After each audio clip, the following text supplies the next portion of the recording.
Let's go to Tim Blair now, live in the Wimmera in Victoria. Good to catch up with you, mate. Welcome to 2025. Thank you. And it's nice for you and I to catch up, but it doesn't seem that Anthony Albanese is very keen to catch up with Donald Trump. He doesn't seem to have any plans in his diary to try to speak to the new leader of the free world. You'd think be pretty high on your priority, especially when you've got issues like AUKUS to deal with. But he said, I might see him at the Quad, which probably won't happen until after the election anyway. Yeah, I think people sort of forget as well that Albanese was a big Biden guy. He wasn't just, supporting that side of politics. He personally was very invested in the whole Biden project. I remember during the speech prior to the last U.S. election, the 2020 election, and Biden Albanese gave this little fist bump of, Joe Biden.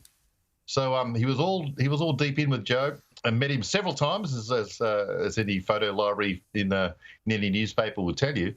And then Joe kind of left everybody in a way during the last election campaign, and he's stuck with Donald Trump, about whom he's said some words over the past few while. Yes, he's in a bit of strife. He sure has. They all have. Now, the other delicious prospect of all this is that going to the inauguration to represent Australia will be Penny Wong, and she'll be hosted by Kevin Rudd. Those two have crossed swords in the past, and of course they're both well-known Trump haters. Have a look at this cartoon by John Spooner in The Australian today. A fantastic cartoon. She's got Penny Wong there with the Palestinian scarf on, and they're wearing, can't fit the MAGA hat over the top of it, says the DFAT officials. I mean, this is the point. Both Trump and Wong have to absolutely pretend that they're in there supporting the Trump ceremony. Penny Wong and Kevin Rudd. I mean, has this nation ever generated two greater diplomats? two people at the absolute peak of their game in smoothing over issues and bringing like people always talk about bringing nations together and how leaders can bring whole countries, whole disparate communities together. Rudd and Wong could historically never bring together their own individual staffers. They couldn't bring together the gang of four. Exactly.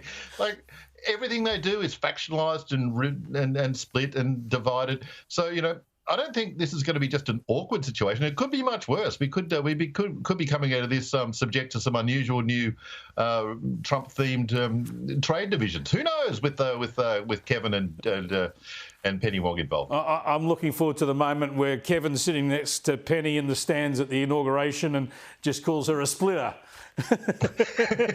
Yep, very Monty Python, absolutely.